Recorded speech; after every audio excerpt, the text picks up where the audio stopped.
Okay, so ito na lang ang grade 6 ng pang-umaga na magpapakundi. Kukunti lang pala kayo. So, good morning sa inyo. Good morning. Ako po si Tita Liz, si Tita Owi, si Tita Yoli, at si Tita Claire. Kami ang mga kapitista ng Our Lady of Guadalupe. At kami ang magtuturo sa inyo ng seminar para sa katanggapin yung sakramento ng kumpir. So, yun ang ating goal ngayon. Tayo ay mag-seminar ng 3 days. So, every day, each day na mag-seminar tayo, at least 1 hour. Dapat talaga ang start natin ay 8 a.m. So, ang oras na, so, late tayo nagsimula, kaya late tayo makatapos. Kaya papawin natin yung isang oras, kasi 8:50 na. So, yung pag-uusapan natin, napaka-importante ito, kasi ito yung nagagawin nyo sa pagtanggap nyo ng sakramento ng kumpir. Kaya, dapat, nakapokus tayo, at mag-take note kung ano yung dapat i-take note na marinig ninyo. At wag nyo nang mag-ingay, wag nyo nang magkwentuhan, para ipasok sa isip at puso kung ano yung ating pag-aaralan dahil ito lang yung opportunity at minsan lang ito mangyari. Yung tatanggapin yung sakramento ng kumpir, ito ay pang-lifestyle nyo na. Isang patakong Kristo na ibibigay sa inyo.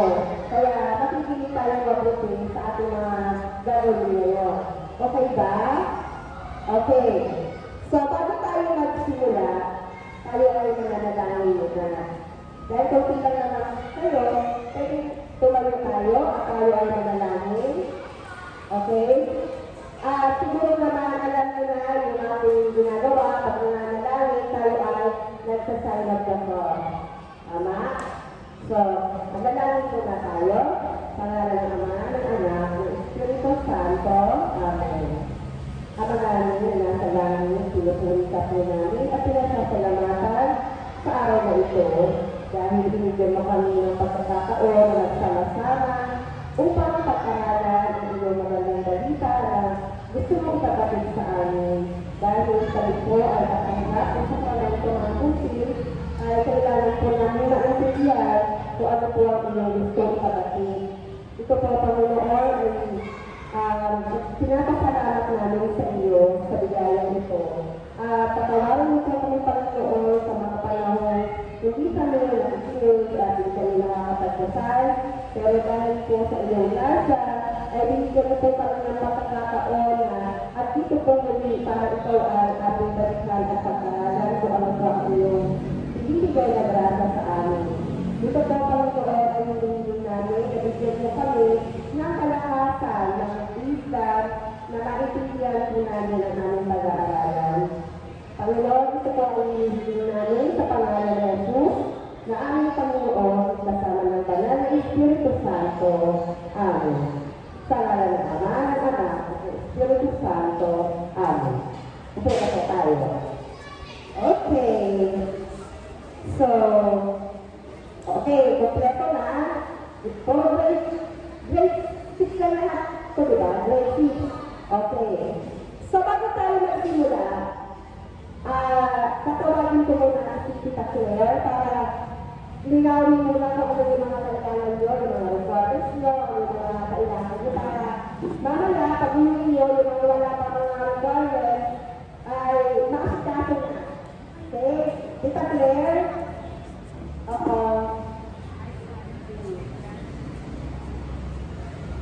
Good morning po, mga bata. Papag-alala ko sa inyo, alam niyo naman yung requirements natin kasi last week pa kami nagbigay ng mga listahan ng mga requirements. Baptismal certificate, birth certificate, at yung form na kailangan ipasa at yung 250 pesos.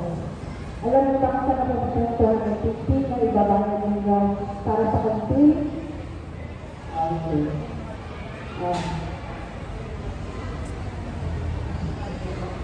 Explain ko sa kama nyo, kaya meron tayong babayaran ng 250 at ito ka ng ibang ipinabayad sa visa staff na magtutulong sa inyo, sa ng pare, binabayaran nyo. Pangalawa, napupunta sa parokya dahil yung ating simbahan, nagawa ng medal, meron sa amin yung kumpin. Meron dito po sa doon, napupunta sa bayan dito sa Imus. At meron dito napupunta sa porto ng kapitita, yung sisi na ginagamit namin sa pagpapatulong at pagpapasero ng mga form na ginagamit natin sa pagkakaroon ng mga seminar. Kaya pag nagtalong ang mga mama at papa, ipaliwanag ninyo kung saan napupunta. Ha? Kasi maraming nagtatanong bakit daw yung bayan. Ipaliwanag ko natin na sa dyan yung bayan, din yung mga registration store, pag mga ganito, mga panahon ng pagkakuntil at pagkakuntil ninyo. Yung tingnan sa mga bata. O hindi na kayo mga bata, malapit pa kayo, yung iba sa inyo, dalaga na. Diba? So dapat, kayo intindihan, tulungan mo kayo mag-explain sa mama nyo. At kailangan, ilan pa dito ang tipo na sa first call. So, ang first call kayo, tapos isasabay na rin kasunod ang complete. Kasi, reisip na kayo. Huwag na hindi kayo kayo next year. Sa high school kayo, bago kayo magpa-complete. Kasi dapat complete talaga, reisip. Hindi kayo nakasama na nag-grade 1 kayo sa last year. Kaya kailangan, gawin nyo na natin yung dalawang sakramento na first communion at ang complete.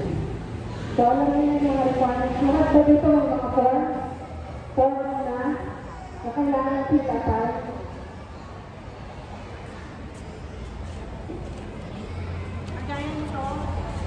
Ito yung pisilatan nyo na kailangan ipasa kasama ng baptismal certificate at ang birth certificate kailangan naka-attach sa form.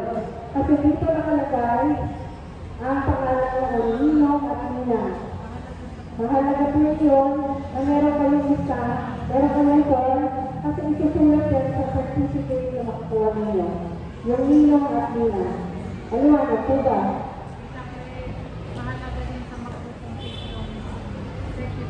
At kailangan ninyo yung certificate sa complete dahil gagamitin nyo pag kayo ay sinasabi ba?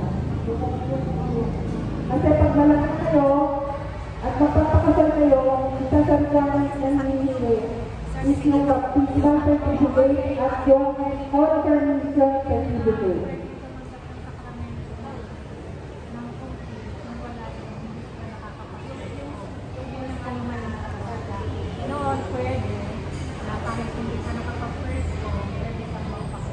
Ngayon sa pamilya. So, kailangan lahat ng magpapakuntil ay makapag-serve communion. So, kailangan nyo ikuha yung dalawa.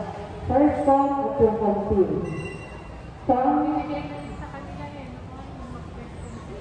ang deadline ng pagpasa, August 27. Yun yung last day na kailangan ipasala ng requirements. Pakitandaan lang po, tulad ng mga notes na kaligan. Deadline ng pagsabit ng requirements sa coordination at ang form, August 27. Huwag ito kalilimutan kasi hindi na po kami tatanggap ng 28. Ang Ninong at Nina nakasulat dito sa form. Yung mga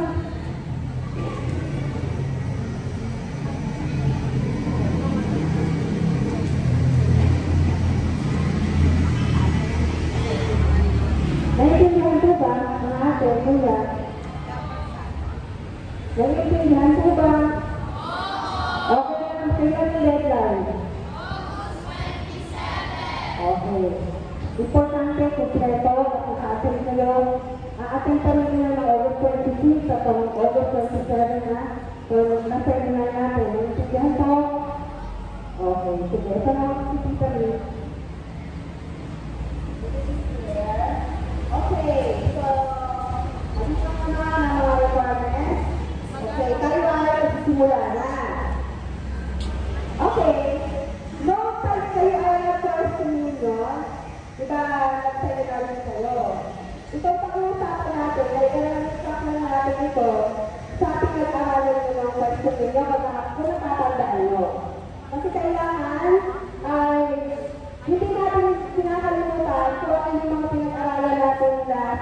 sumunod kasi yun yung lifestyle na ano natin, yung mga lifestyle na kailangan matandaan natin bilang mga Kristiyano na Katoliko.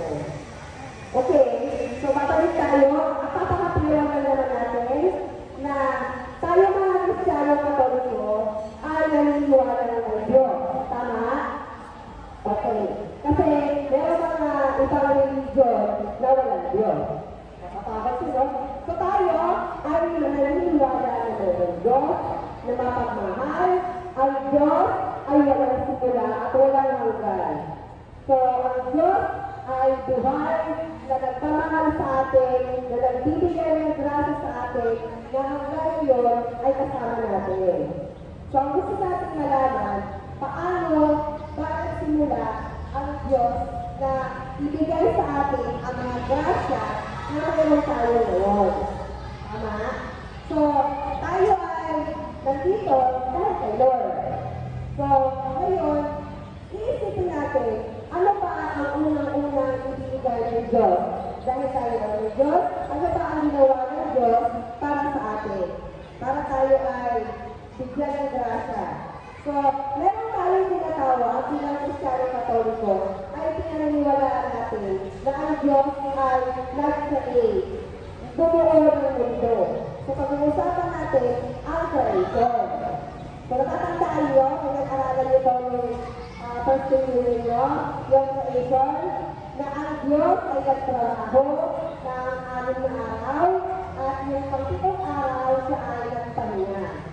May nakakatanda ba ng unang ginawa ng Diyos para sa atin? Ang unang ginawa ng Diyos sa creation? Okay, panghahapyawan lang natin ang mga ginawa ng Diyos sa 6 na araw. Kasi tayo yung ginawa ng Diyos. So, ito yung unang ginawa ng Diyos ay ang unang araw. Kung nagbabasa kayo ng Bible, ito may Biblia tayo. Ayan. Basahin nyo sa Genesis 1 verse, dala-dala nyo ang verse 28 yun. Basahin nyo yun, kasi ngayon, hindi ko nababasahin yung maubos ang oras natin. Paahapyawan ko lang kung ano yung mga araw na ginawa nila. So, siguro may Bible sa bahay. Okay, assignment nyo, magbasa kayo ng Bible. Okay? Basahin niyo yung Genesis. Pakikibigyan niyo ang iyong creation. Kasi pakakapyawan lang natin ito. Okay. Ang unang araw na ginawa ng Diyos ay pagkaroon ng liwanag. So, dati noon ay nagiging wala, diba? So, ang Diyos ay gumawa ng liwanag. Yun yung unang araw na ginawa ng Diyos. Tandaan niya, pangalawang araw na ginawa ng Diyos, ginawa niya ang langit at ang tubig. Kaya nagkaroon ng langit, nakikita na natin ng langit, at nagkaroon ng karagatan, ng tubig. Yun yung pangalawang araw na ginawa ng Diyos. Nasa Bible na yan. At yung pangatlong araw na ginawa ng Diyos, ay ang lupa at ang mga halaman. So, nagkaroon na ng lupa. Bagay na, nagkaroon na ng mga halaman. Yung pang-ati yun sa atin. Ganyan tayo kamahal ng Diyos. At yung pang-apat na araw, ay gumawa ang Diyos ng araw, bituin at buwan. Mga bituin, araw, buwan at mga bituin. Ito yung maghati ng liwanag at dilim. Kasi para magkaroon ng liwanag at mayroon tayong gabi. Kaya, ayun yung pang-apat na araw. Assignment ko, napasakayo tayo ko na. Okay, number 5, pang-limang araw na ginawa ng Diyos ay gumawa siya ng mga isda at mga ibon. So, good. At yung number 6 na ginawa niya, dito kapasok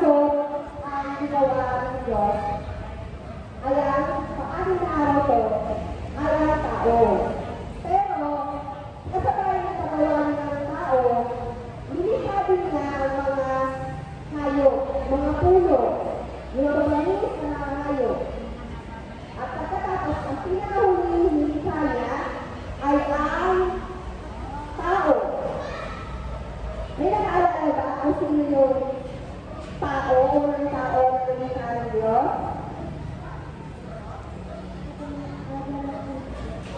Si Adan at Eva. So, yun ang unang-unang ginawa ng Diyos na pagkain ng araw ay ang tao. Si Adan, unang ginawa at si Eva. So, kung nagsisimba kayo at nagkakasa ng Bible, maiintindihan nyo yung kwento ni Adan at Eva kasi mahaba na kung nakakal pa natin ngayon dito. So, yun ang ating unang magulang. Doon nagsimula. Doon din nagsimula ang kasalanan. Kaya tayo ay nagkaroon ng mga kasalanan. Nagkaroon tayo na, kaya dumating dito sa ating Panginoon Jesus para tugusin tayo sa kasalanan. Dahil sa kasalanan, si Adan at Eva, sumuway sila sa utos ng Diyos. So, pag-uusapan natin yan mamaya. So, yun, tayo na ganon ang unang ginawa ng Diyos, bumuo siya ng mundo. So, yung pang-pito, nagpahinga ang Diyos. Sa ikapitong araw, siya ay nagpahinga. So, nakaka-relate din tayo ngayon sa buhay natin. Na dapat, sa ikapitong araw, ay nagpapahinga din tayo. Diba, ang ginagawa natin, tayo ay nagsisimba. Kasi nga ang Diyos ay nagpahinga, nagpatrabaho, tayo din dapat ay nagsisimba. Pero pag-uusapan natin ang mamaya, kung paano, kung bakit tayo kailangan magsimba. Kapasok yan doon sa pag-utos ng Diyos.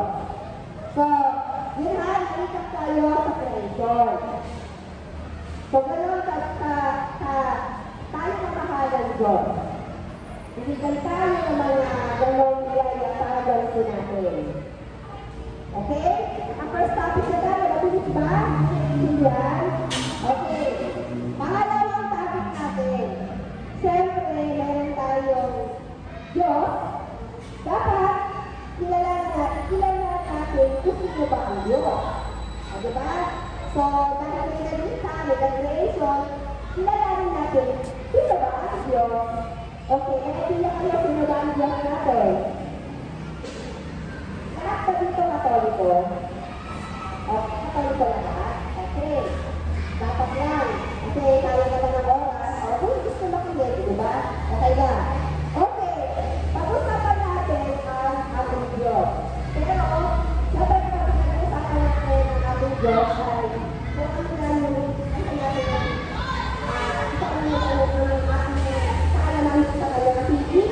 yung pag-aralan ng Diyos. Diba? Kasi ang Diyos ang pinakamapangyarihan. So, kailangan yung ating dapat sabihin. At dapat natin ipahayag kung sino ang ating Diyos. Okay.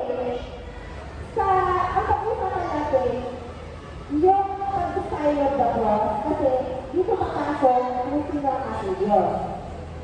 Ang sign of the cross, bilang Katoliko, tayo ay nagsa-sign of the cross. Ito ang tatak natin.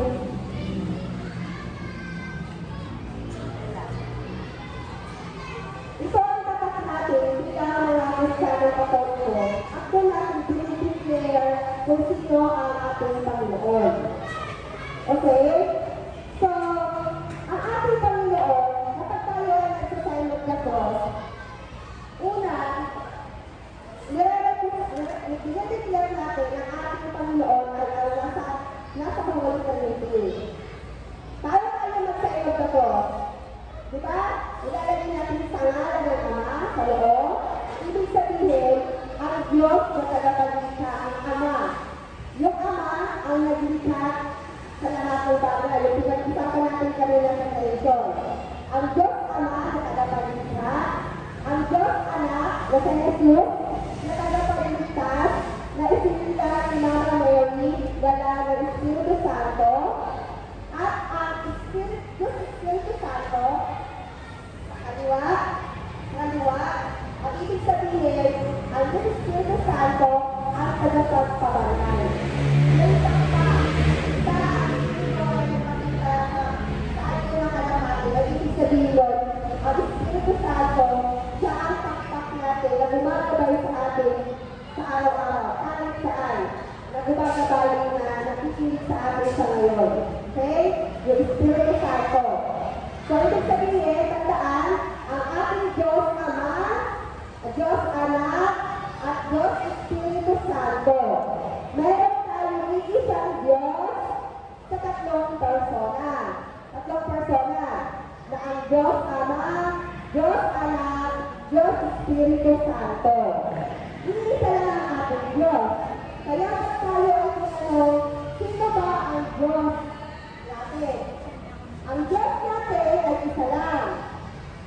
Magsabi ko ito sa iyo, sa ngalan ng Ama at Anak at Espiritu Santo. Yun ang ating Diyos.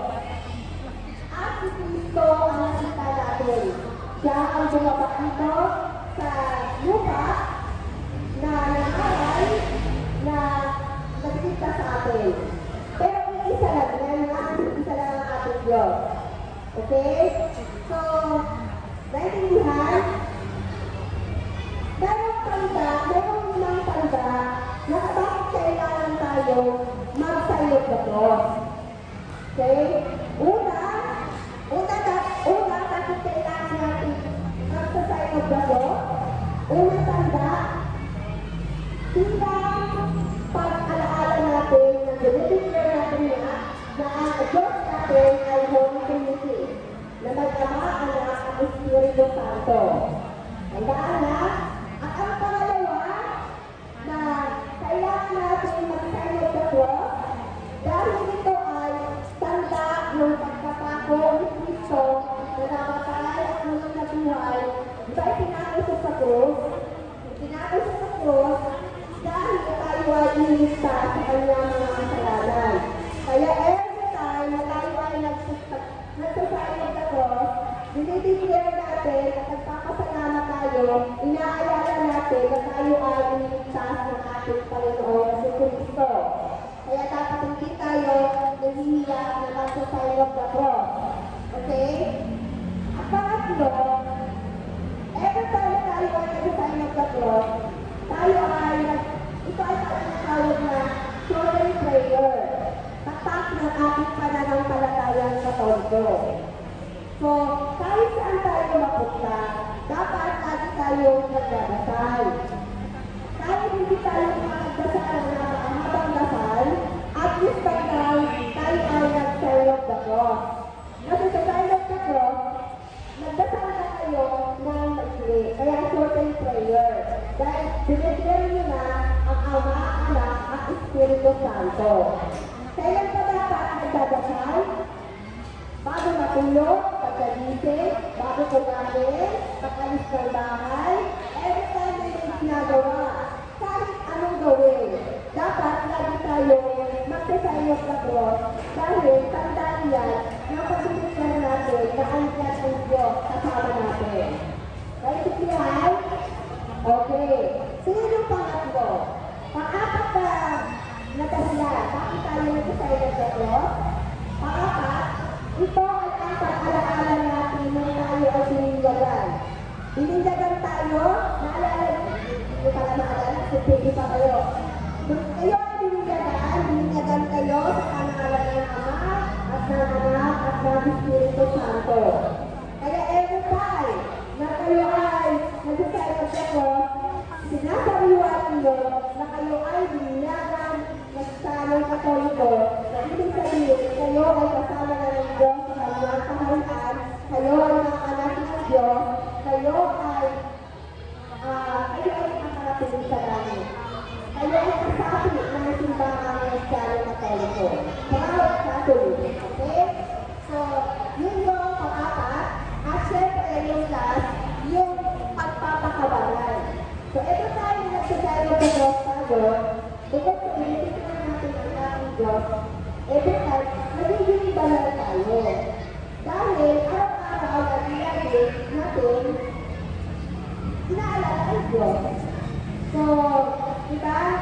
Kapag, alam mo nang gawin natin sa school, kapag nakakawagalan na natin na lagi tayo kapag sa Diyos, magiging tulong na natin yan. Na, hindi na natin kalimutan. Kasi, patakbo natin yan bilang mga Kristiyano Katoliko, lifetime. Okay? So, naintindihan kung sino ang ating Isabay na, Diyos at sign of the cross at yan ang ating Diyos. Hindi mo nakakalimutan ang ating Diyos kapag tayo ay lagi nagdadasal at lagi nagsasign of the cross. Naintindihan? Okay. So tapos na tayo sa pangalawang topic natin na pangkiyawan ang pag-sign of the cross at sino ang ating Diyos. Tandaan niyo yan ha? Okay. Pangatlong topic natin. Dahil tayo ay may Diyos. Ibig sabihin, ang Diyos na pagmahal, hindi na tayo iniwan. Hindi na tayo iniwan kahit si Cristo ay lumabas ito dahil ligtas na tayo sa ating kasalanan, umakyat na sa langit. Tayo ay iniwanan ng mga aral, batas ng simbahan na kailangan natin gagawin na hanggang ngayon na ay wala sa dito sa luha sa mga kristal, spirito na kasama natin. Siya ay nag-iwan sa mga apostoles niya ng dapat ipangalan sa atin. Okay? Bilang mga Kristiyano Katoliko at kasama ng Diyos, anak ng Diyos, dapat tayo ay manatili sa Kanya. Kaya iniwanan na tayo ng batas bilang mga anak niya. Okay? So, papasok ko na tayo. Sino nakakatanda ng panalangin ng sumasampalataya? Okay. Sumasampalataya. Meron ba kayo mga copy ng prayer? Yung mga basic prayer? Kasi last year, binigyan kayo nun, di ba? Sino meron? Okay. Sino ang nakakabisado mo? Sino ang nagsisimba every Sunday? Sunday, okay. So, marinig kayo basta ng sumasampalataya. Marinig niya every Sunday. So? Oo, Apostle. Okay. Oo, Apostle. So, yun yung ating sinusunod na batas ng simbahan. Okay? Kasi may Diyos tayo, meron tayong batas din na kailangan sundin ang mga Kristiyano Katoliko. Saan dahil itong batas na to? Saan meron tayong batas? Ito ay siyempre galing sa Senyor. Si Jesus, siya ay pinanganak dito sa lupa na makulit. Italungan siya, nangaral, kumuha siya ng 12 apostol, at dumami pa sila ng maraming alagad. Ngayon, nung siya ay ipinako at namatay, bago siya pinako, mayroon siya mga aral na iniwan sa mga apostol. At siya ay natuhan at sumalik siya at nakita sa mga apostol at kung siya nanaral na ito ang gagawin ninyo. Si Pedro, inuusan niya si Pedro, ang unang apostol. Sinabi niya kay Pedro, ikaw Pedro, sa ibabaw ng bato ito, sinatayo ko ang ating iglesia. So, ibig sabihin, si Pedro ang unang post natin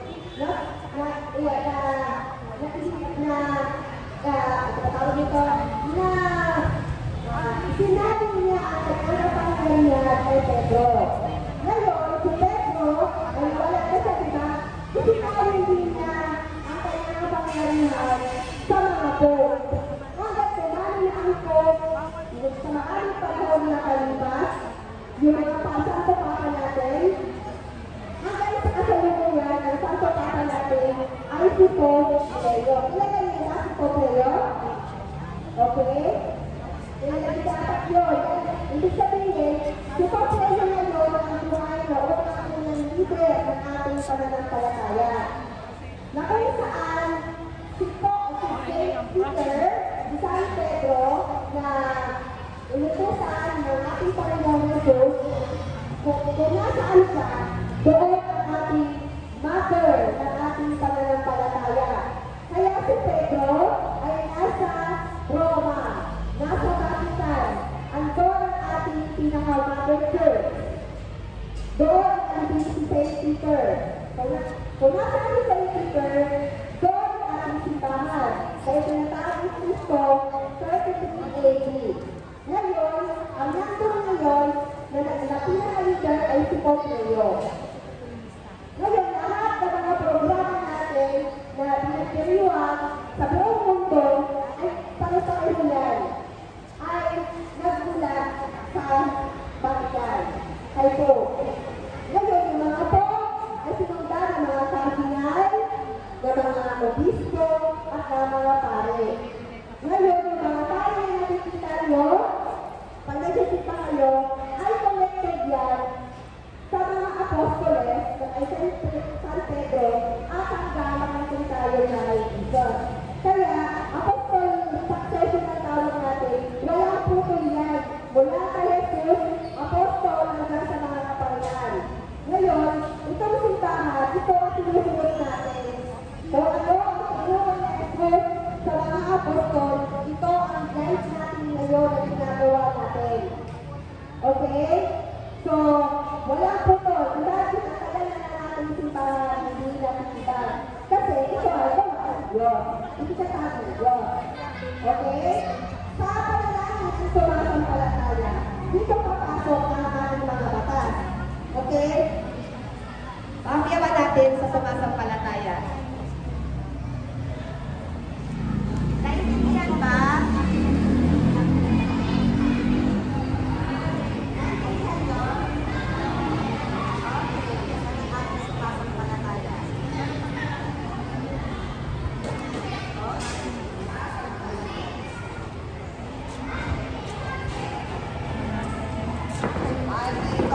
Sumasampalataya.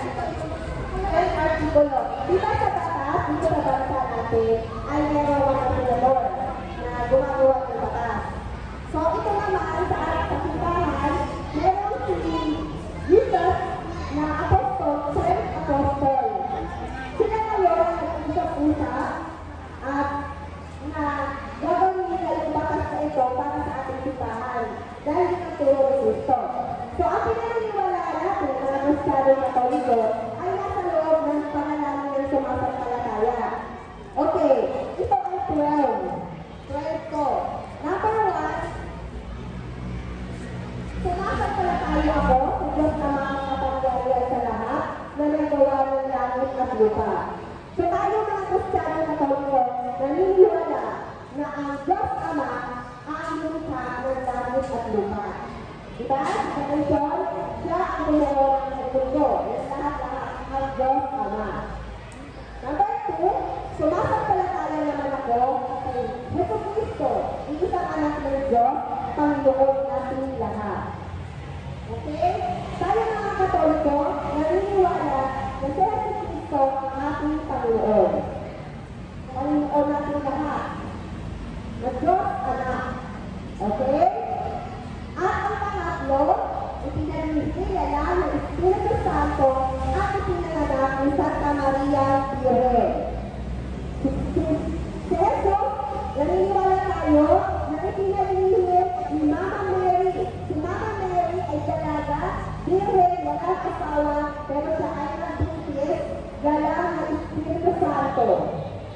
Ang Diyos na makapangyarihan ang nagbigay kay Jesus kay Mama Mary, kay Jesus Cristo, bilang maging anak siya ng Mama Mary. Okay? Kaya ang Espiritu Santo na pinaniniwalaan natin yan. Yan ang bakas natin. Kung wala si Mama Mary, walang nagligtas sa atin. Si Mama Mary ang unang-unang sumunod sa Panginoon. Siya ang unang-unang nag-yes sa Panginoon para tayo ay iligtas. Pumayag siya. Napaka-innocent niya na bakit dalaga siya. Binati siya na lang din na ikaw ay magbubuntis galang sa Espiritu Santo. Ang sagot niya alam ay yes. O, diba? Siya ang una-una. Kaya lagi natin igagala, mahalin si Mama Mary, ang ina ng ating Panginoon. Naintindihan? Okay. Yun ang ating pananampalataya. At number 4, pinapakasakit ni Poncio Pilato. Itinako sa krus na patay ng libing. So, alam naman natin na si Cristo ang pinako sa krus na matay at inilibing. Yun ang ating paniniwala na namatay si Jesus, itinapos sa Diyos at ibigay. Okay? Nanaog sa pinaroroonan ng mga yumao na ikatlong araw na buhay na manguli. Nung siya ay patay at nakapaluray sa krus at ibigay, yung katawan niya lang yun. Pero yung kaluluwan niya ay nandoon sa purgatorio, pagkatapos pa siya sa infierno, dinala niya ang mga kaluluwa doon para ipakita na siya ang pinakamakapangyarihan sa lahat, na lahat ay magagawa niya kahit mga patay ay kaya niya buhayin sa tamang panahon. Takang panahon. Siya ang pinakamakapangyarihan sa lahat ng mga mamatay at nabubuhay na tao. Okay? Yun ang ating Panginoon. At siya ay nabuhay. Umakyat sa langit, nalulunod sa kanan ng Diyos ang mga makapangyarihan sa lahat. Naniniwala tayo na ang ating Panginoon ay umakyat sa langit. Siya ay bumaba ng isa, siya ay nakalakas ng isa, dahil siya ay Diyos na makapangyarihan. Umakyat sa langit kasama ng Diyos Ama. Okay? Doon nagpupulang Panginoon sa kalawalatian upang magpulang ang mga bubuhay at mga patay na tao. Kaya Diyos bababa sa tamang panahon na papagiging sa lupa para hukuman ang lahat ng mga mabubuti at mga sama. At ang alam na ibig sabihin nun, sa tamang panahon, ang mabubuti ay makakapunta sa langit, ang masasama ay napupunta sa infierno. Kaya lagi pala, ang gumawa tayo ng mabuti dahil hindi natin alam kung kailan babalik ang ating Panginoon Jesucristo. Pinaniniwalaan natin yan, na babalik ang ating Panginoon sa kasabdang panahon. Tama?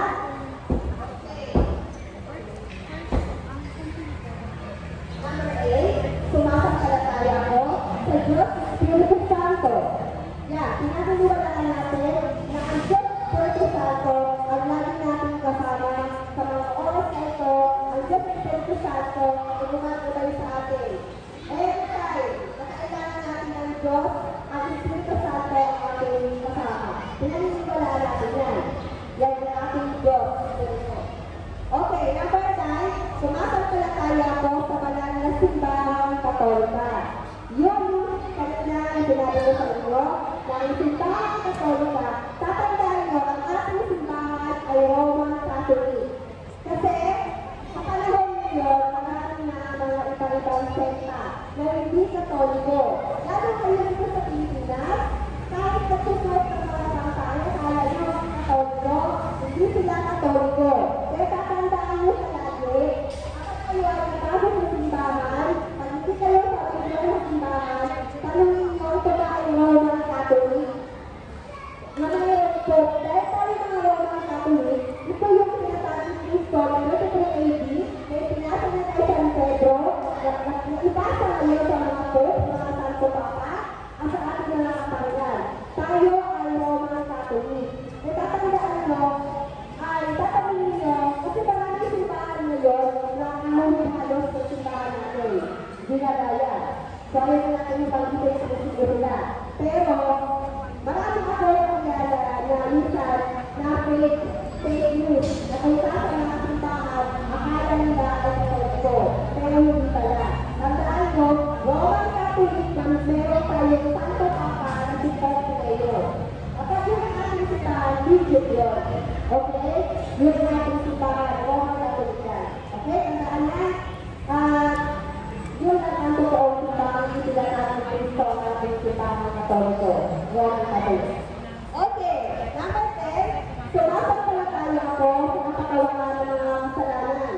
Ito ang pinakamaganda. Tayo mga Kristiyano ng Katoliko ay naniniwala na tayo ay nakakatawag sa ating mga kasalanan. Kaya itinatag ni Kristo ang kanyang sakramento ng kumpisal. Mamaya pag-uusapan natin yan. Na tayo ay may pag-asa, na kahit tayo ay nakagawa ng kasalanan, tayo ay nakapagpapit ng tao. Nobody is perfect. Kaya, ang Diyos ay maawain, ang Diyos na ay tayo ay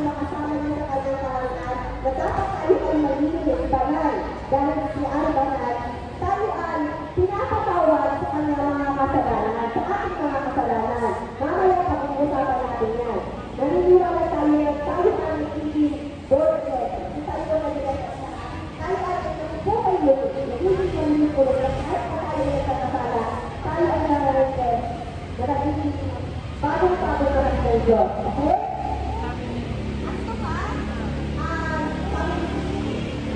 Pag-11, sumasampalataya ako sa pagkabuhay ng huli na namamatay na tao. Naniniwala tayo na ang mga namatay na tao ay mabubuhay ulit. At ano yan? Mabubuhay ang ating mga namatay na tao sa tamang panahon dahil ang ating Diyos ay buhay. Tayo ang anak ng Diyos. Pag anak tayo ng Diyos, tayo namatay ang katawang lupa natin dito sa lupa. Ang ating kaluluwa ay buhay kasama ang Diyos. Naniniwala tayo sa takdang panahon ng mga kamatay ay binihayin ng ating Panginoon. Dahil ang Panginoon ay walang hanggang mga pangyarihan. Kaya niyang gawin. Kung dapat gawin. Kasi sa atin, isa sa atin. Kaya tayo buhay, kaya tayo patayin. Ang mga pagpatay sa atin ay kasalanan. Okay? Tayo ang gumagawa ng kasalanan, kaya tayo ay namamatay. Okay? At ang pang-12, sumasampalataya ako sa buhay na walang hanggan. Yun yan. Ibig sabihin, tayo mga Kristiyano sa ito, naniniwala na ang buhay, naniniwala tayo na ang buhay natin ay walang hanggan. Sumasampalataya ako sa buhay na walang hanggan. Yes. Dahil tayo ay nakapiling na ating dahil ng ating Panginoon, tayo ay nakakasama niya sa buhay na walang hanggan doon sa langit sa kanyang kamayaan at kasaya doon. Diba ang gusto ng ating? Pero hindi pa ngayon, ha? Hindi pa ngayon. Marami pa ngayon ang para gumawa ng mabuhay na marami pa tayong misyon dito sa mundo. Kapag kayo ay nakumpila na, ibig sabihin, kayo ay nagiging mga sundalo na nagiging sundalo ng Diyos. Kayo ay natulungan ng Kristo, kayo ay nagiging sa isa lang ng Panginoon. Kaya nagdalo ang inyong mga sarili, kaya kayo bubuntilan dahil ginubuhos ko sa inyo ang Espiritu Santo, ang 7 gifts. Meron kayo 7 Espiritu Santo na kalooban ng Diyos. Nagdalo sa inyo ng Diyos para gamitin nyo, para ipakayag ang mabuting balita, lahat ng mga magagandang ginawa ng Diyos, ipapamakita niya sa buong mundo. Okay? Excited na kayo? Nakaluwali pa ka na i-spread ang magandang balita tungkol sa Diyos. After yung mapagtiyak ay isintihan nyo yan. Yung itong Espiritu Santo kaloob ng Diyos, regarding mo sa inyo, Lord. Mamaya pag-uusapan natin yan, ha? So, hindi natin matapos yung takbing-takbing ngayon. Sa susunod, natin pag-uusapan natin yan. Okay? Since yun na yung ating batas na sa sumasampalataya na yun, at kung ang ating paniniwala bilang Kristiyano Katoliko. Kaya every time na dinadasal ninyo ang sumasampalataya, dinideclare ninyo na kami ay Katoliko, ito ang aming paniniwala. Okay? Saan nyo yan? So, tapos na tayo doon sa sumasampalataya. Tayo! Mag-oras pa tayo? Ibig sabihin, tayo mga Kristiyano Katoliko, kaya meron tayo batas, hindi lang yung sumasampalataya ang ating panalangin. Mayroong itinuro ang Diyos sa panalangin sa atin. Mayroong itinuro ay ang sobrang pagmamahal sa atin ng Diyos. Bakit panalangin tinurukan tayo para makasama natin siya? Sino ang nagdadasal ng Our Father or Ama namin? Ama namin. Yung panalangin ng Ama namin, yes, very good. Yung panalangin ng Ama namin, ito ay itinuro mismo na Jesus sa mga tao. Noong unang panahon, ang ganyan ay dinadasal natin. Dahil yun ay turo ni Jesus. So every time na dinadasal natin yun, nakikita saan galing ko kay Kristo. Ito yung gusto sabihin sa akin ni Jesus na dadasalin ko dahil itinuro ko ng Diyos yung Ama namin. Tandaan niyo yan, ha? Tapos, meron pa tayo kapag noong Maria. Sino ang magdadasal? Sino ang magdadasal? Okay. Pag every time na nagawa ko na kayo, may natin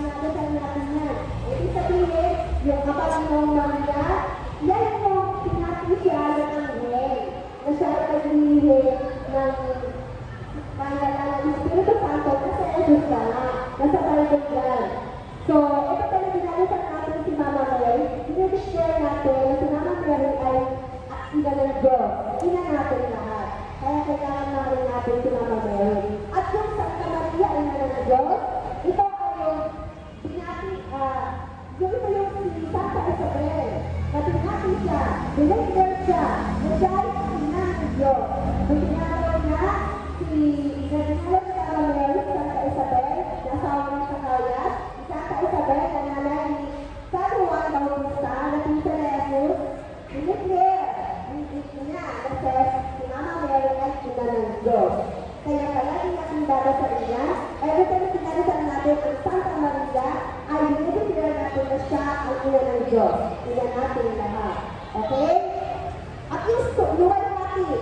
Dahil sa tayo luwalhati, kapag tayo nagdadasal ng luwalhati, binibigyan natin na ang ating Panginoon, Diyos Ama, Anak, at Espiritu Santo. Ang ating Holy Trinity. Okay? So, yung ating mga basic prayers na kailangan natin i-memorize, dasalin, dahil yung ang lifetime na panalayo ng isang Kristiyanong Katoliko. May mga English niyan. Kaya nag-turn kayo mag-search in English, kung saan kayo comfortable magdasal, English, Tagalog, kung ano language nyo. Pero tinuturo na namin kayo ay Tagalog. Dahil sa ating tayo. Okay? Pero kung mga English speaker, pwede na lang. Pero kung sana naman mag-ingat, makatulugan ko lang po. Okay. So, yung ating mga basic prayers, tandaan nila, yung mga walang, nagkabatali siguro na lahat na, okay. Yung mga walang phobia, ano mga tayo bibigay ng sis? Okay. Next meeting natin, bibigyan namin kayo ng phobia na mga basic prayers. Dapat mamemorize nila. Pagbalik natin, tatawag ako na isang babae at isang lalaki na nagdadasal ko meron ko regalo. Okay? Tapos, sa susunod, yung assignment nyo, basahin nyo yung Genesis. Verse 1 hanggang 38. Basahin nyo na para makasindihan nyo kung paano nagsimula ang ating mundo. Okay? So yun yung mga basic prayers. Yung susunod natin, yung ano na, yung sakramento. Okay. Okay. Okay. Okay. So, ito na ha. Magpapaalam ako sa inyo, yung sabihin sila tita. Kung natapos yung ating seminar, sana mag-iintindihan na kayo kahit paano. Mag-iintindihan na? Okay. Wala na kayo ang ating oras. Marami na pala tayo kung sabihin. Diyogo lang natin yung pinaka-importante. Okay? So, isip sa puso, at huwag kalimutan, i-memorize yung dasal, basahin yung Genesis, basahin yung sa inyo, at next topic natin, yung sakramento. Kung ano yung tatanggapin mo sa Christianity, at yung mga rito, yung pagkain natin actual. Okay?